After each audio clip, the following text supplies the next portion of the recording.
how did the two of you meet? You want to answer that, or I?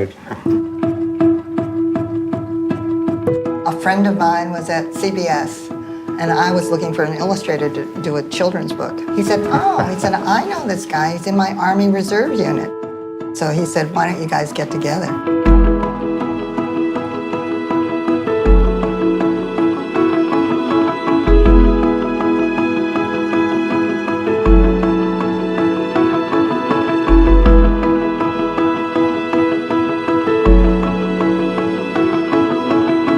So I decided many years ago that animals carry knowledge.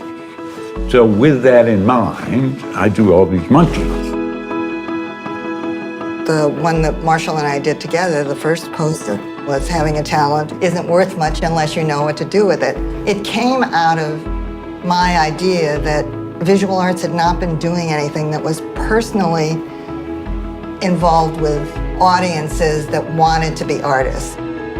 So then Marshall, he came up with the idea of the monkey and the pencil, and it was perfect. And so that was how that started.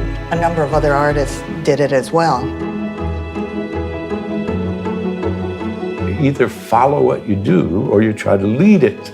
And I stopped trying to lead it, I follow it, which is why I draw with a comb, because I can't control it. I'll do anything to get rid of my rational brain. And so I play these games with myself in hopes that some other part of me will come out and talk for a minute.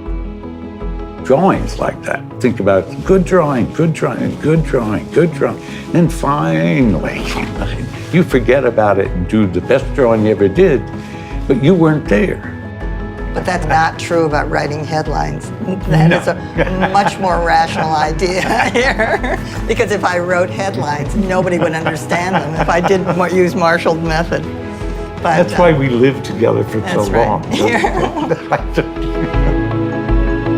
The headline, "To be good is not enough when you dream of being great," came right out of listening to Marshall talk about his students. A lot of the headlines that I wrote were difficult to visualize because they're personal and because they really have to do with emotions or feelings, and it's harder to illustrate those, certainly in a poster.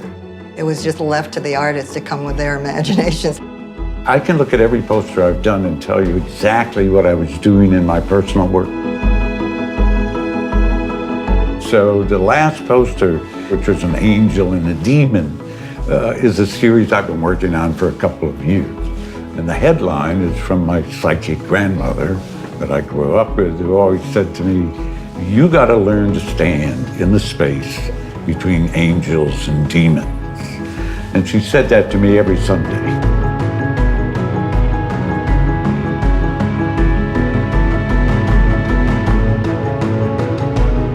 What you're seeing on those posters now really reflects the School of Visual Arts. Whoever the artist is that does the poster, it's always something that's going to be relevant to the person who's looking at it. We wanted to do something in art, but I had no idea what I was doing. But I had a yearning, I had a dream. And what I'm trying to remind people of, whether young or old, is that desire.